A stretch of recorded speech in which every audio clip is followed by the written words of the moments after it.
Keletą metų iš eilės bendruomenės daržai kuriami Vilniaus mieste ir jų pagrindinė idėja ne tai, kad užauginti daržoves ir apsirūpinti jomis, kiek daugiau skatinti bendruomeniškumą.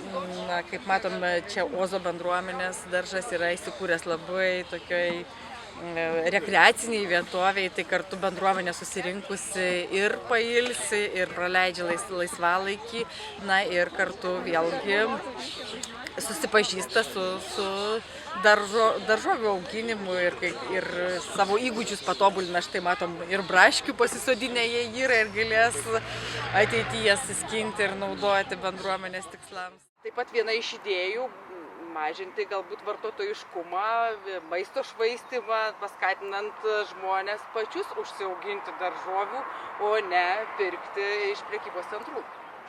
Labai svarbu matyti, kaip auga ypač tavo paties pasodintas augalas, kad turėtum pasitikėjimą maisto, kurį vartoji kokybę. Kai žinai, kuris užaugintas ir kaip, tada geriausia žinai, kad jis yra sveikas ir kad jame nepanaudoti jokie pesticidai ar visokie priedai, kurios vartoja supermarketai ir pervežinėtojai maisto. Miesto vaikai dažniausiai ne tik, kad nėra įkišę rankos į žemę, bet dažnai jie net nežino, kaip tos daržovės auga ir iš kur atsiranda, ypač aišku mažesnio amžiaus vaikai.